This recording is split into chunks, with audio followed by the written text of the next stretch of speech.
Hi guys, welcome to part 3 of my journaling series.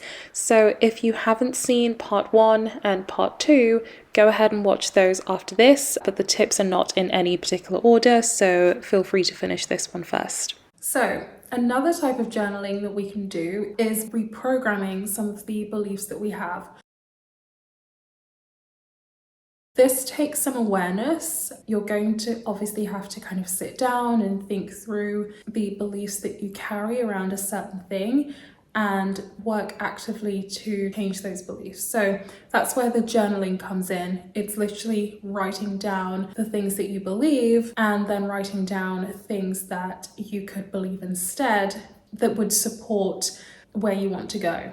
So some examples of how this would work in practice is you could literally have a table. One column is for beliefs that you have now, and one column is for beliefs that you would like to have. I say beliefs that you would like to have because I believe that the beliefs that we have are a choice. So it's not always a choice when we develop these beliefs. Sometimes they come as a result of certain circumstances or our upbringing, things like that. But I think once we have an awareness, we then have a choice as to whether we continue to have this belief or whether we want to change it into something that is more empowering and something that can kind of serve us and take us to the next level. I am a huge believer in what got you here won't necessarily get you there kind of way of thinking. And so you may have had some beliefs that got you to a certain point in life, but in order to get to your next level, you need to adopt different beliefs. And so this is where this comes in handy. Okay, so this time for this example, we're going to use the example of money. Loads of us have certain beliefs about money and that impacts our financial situation. So if you have a column for your current money beliefs, and this is with the assumption that you would like to improve your financial situation. You know, maybe you're not 100% happy with where you are and you would like to kind of elevate. So you might want to look at the beliefs that you have about money, acquiring money, saving money, all of these things, and see maybe if there is a better way of looking at things, something that could support you and help you to develop different habits, different ways of thinking, different ways of operating that could change your situation. So let's think about some of the kind of common beliefs that people have about money. Maybe a belief that you have about money is that money is hard to come by. Maybe you grew up hearing that money doesn't grow on trees, that you have to work really hard for money. Once you get paid, all the money just goes to bills, and so you don't have anything left over. And so you've grown up and you've internalized these things. You didn't choose these beliefs, but it's just things that you heard on repeat and you developed this belief. Now, if you're somebody that's trying to become financially free, having those kinds of beliefs don't really support that, because if you believe that, you will behave in such a way. Subconsciously, that's what you believe. And so your habits, your behaviors, everything else around you will align with those beliefs. In order to experience a different reality, we have to change those beliefs. So what could we believe instead? What could be more supportive of the financial freedom that we're looking for? Maybe you start to believe things, and by the way, beliefs, like I said, are just thoughts that you have on repeat that become beliefs. So anything can become a belief. Whilst you might have a belief that's not serving you, that's not empowering, you have a choice to change that. You could make it into something else. You chose to believe one thing, so you can choose to believe something else. None of this is fact. Of course, yes, money doesn't grow on trees, technically, but also technically money isn't even real. None of this is fact. It's not a fact that you have to work really hard for money. If that were the case, the most hardworking people, the laborers, would be the ones who were the millionaires, the billionaires, and the people who did less work would have less money. But that's not what we see in reality. There are plenty of people in the world who don't actually work that physically hard and have a lot of money. So we know that this is not fact, it's just a belief that we have, and because we have that belief, we're kind of living up to it. So what could we believe instead? Maybe instead of believing that you have to work physically hard for money, you could choose to believe that actually you just need to provide value in some way. And so if you can find a way to provide value to people, you will be financially compensated for that. You will be able to earn from that. And so that's a belief that you could develop. And so it takes you out of this mindset of feeling like you need to grind all the time, you need to always be working, and it opens up different opportunities. You'll change your behavior because you'll start to do things differently. You'll start to look for other opportunities. You'll start to provide value in different ways, and you'll start to notice that you'll be compensated for things like that. So if you're trying to change the belief that as soon as money comes in, all of the money goes to bills, if that is your current situation and you can't just change that at the moment, you can look for evidence with other people. So maybe you can look at people who have an abundance of money and who are able to not just pay their bills, but to invest, to donate, to have overflow, to treat themselves, all of these things. And you can see then that it's not a fact that when money comes in, it all goes to bills, because there are people who are experiencing a different reality. So that means it's just a belief that you're carrying. It's just your current state, but it can change because it's not set in stone. And so what could you believe instead? You could start to believe that there is always more. There is always enough. There is always enough to meet my needs. There is always more. Okay, for my next type of journaling, and I actually have one of my journals here because I'm going to share an exercise that I've done with you. This one I call, How Can I Meet My Own Needs? It's a very long title. I don't know what else to call it, but essentially what I'm doing here is figuring out a need that I have, especially if that need is kind of tied to something outside of me, someone external or something external, and finding ways to meet that need by myself, because obviously we can't control things outside of ourselves. So if we have a goal or something that is dependent on somebody else, it's going to be a problem if we're constantly waiting for somebody to kind of fill that void. So we need to find ways of meeting our own needs, right? And this is something that we can use journaling for. So I'm going to share an example with you, which is a personal example. This is an exercise that I did. I actually love doing this type of journaling because, again, I find it very empowering. Sometimes if we have a desire or a need or something and we feel like there's nothing we can do about it, it can leave us feeling really miserable. And it's interesting because when you do this kind of exercise and you dive a little bit deeper into the desire that you have, you go beneath the surface and you see actually what you really want, and you realize that you don't need somebody else to provide that, and actually you can self-source that rather than outsource it.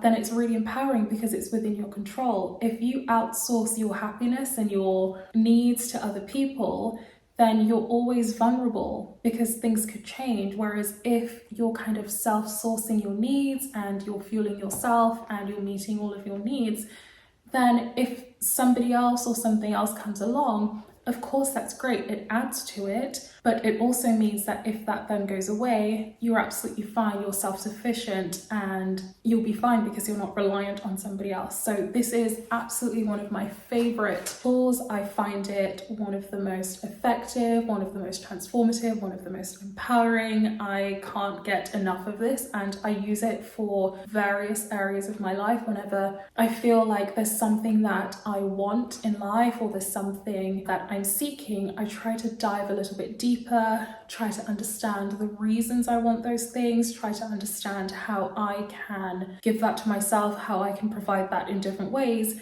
And so I no longer have that need and I no longer look for those things in other people. So an example that I will use is wanting a partner in life. So this is obviously a human need that pretty much everybody has, this desire to be coupled up with somebody. And so this is something that I have journaled on personally, and I try to understand why exactly I have this desire. Like I said, this is something that pretty much all of us have to some degree or at some point in our life, but it means different things to everybody. So whilst I'm in this phase of being single, it's important to understand the needs that I have in terms of that so that I can meet my own needs. And it's great because it means that I won't kind of rush into the wrong relationship because I'm just trying to meet certain needs, right? Because my needs are already met. And so any relationship that I enter into, it's because I genuinely want to be in that relationship. It's not because I'm using it to meet a certain need that I have. So we start off with the initial desire that you have. You want a partner, let's say. This is the example I'm using, but you could apply this to anything in life. So you want a partner. That's kind of the main surface level desire. But what is it that you actually want? Right? Because you could have somebody kind of tied to you. You could be partnered up with someone, but what is it that you actually want that person to bring to your life? What is it that you want at a deeper level? What does having a partner represent? Because it's not just a case of having somebody. Another example of this is you want more money. And actually it goes deeper than that. It's not just that you want more money. If somebody gave you a stack of cash right now, actually it's the feeling that it would give you. Maybe it's a sense of security that you can buy whatever you want, all your needs are taken care of. Maybe it's a sense of status that you feel by having this cash. So there's always a deeper level, whatever it is, whether it's more money that you want, whether it's a partner that you want, whether it's you want to lose weight. Typically it's not just that you want to lose weight, it's why do you want to lose weight? Is it that you want to look more attractive? Is it that you want to feel more healthy? There's always a deeper meaning. So if we're going with the example of wanting a partner, what are some things that could be the underlying reason? So one underlying reason could be just wanting connection. Again, this is something that's universal amongst us. We all seek connection. It's one of the fundamental human needs. So maybe connection is one of those things, and that's something that I wrote down. And so now that you have that kind of deeper need, you can look at this and you can say, okay, well, I don't necessarily need a partner to have this. I can have connections in various different ways, right? You can have connections with your friends.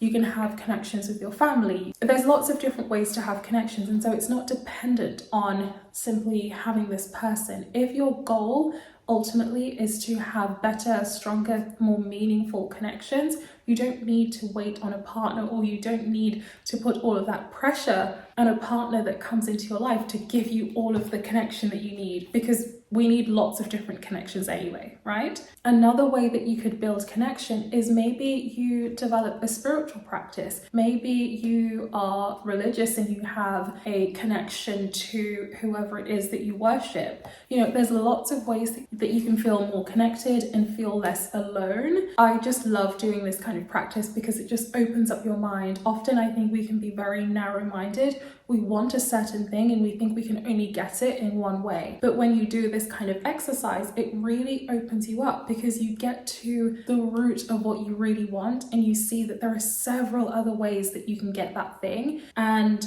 I just find it so empowering. And I'll share just one more example. So maybe something else that you want on a deeper level when you think about having a partner and why you want a partner. One of the things that I wrote down is I want to feel more passion in my life. And in my mind, I guess I attribute having a partner to experiencing more passion in life. And again, it highlighted to me that I don't need to outsource that to a partner. I don't need to attribute passion only to having a partner. There's lots of things in life that can spark that passion within you. There's lots of ways to kind of achieve the same result. So there's no need to sit here and kind of say, oh, well, I can't experience passion unless I have a partner. That's just limiting yourself. That's literally putting your life on hold, waiting for this thing that might never come. And so you have to go out and seek this thing that you actually want. It's not necessarily the partner that you want, it's the passion that you will feel by having that partner. That's what you actually want. Ask yourself, what are you passionate about? You know, how else can you experience this feeling of passion if not through a partner? And so some of the things that I wrote down is that I'm very passionate about travel. That's something that lights me up like nothing else. Like, I feel my most passionate when I'm traveling, experiencing new things, experiencing new cultures and things like that. So that's something that I can put my energy into, and that's something that can give me that feeling that I'm looking for without having to wait for a partner. Maybe we're not spending enough time being artistic and doing things that light us up and kind of bring that spark to our lives, like our hobbies and things like that. And so that's something that maybe you could look at and say, you know what, that would really make me feel that spark. Maybe I can start doing that. There are other things that you can get passionate about and that you can experience these emotions. And so it's just kind of thinking about these things and not limiting yourself, not putting your life on hold, not stopping your life until this person comes in. It's very empowering, and it means that you're meeting all of your own needs. You're not waiting for somebody to come along and fill a void or to meet a need, and then you're kind of at their mercy, because if they go, then so does everything that they bring, because you're self-sourcing and you're providing all of those things for yourself. So I really think this is amazing, and if there's one journaling tip that I've suggested that I think you should try, it's this one. Honestly, it's so insightful. Once you get to the root of the things that you actually want, you will see so many things open up and so many other opportunities for you to meet those needs for yourself without having to be reliant on anybody else or anything else that's external.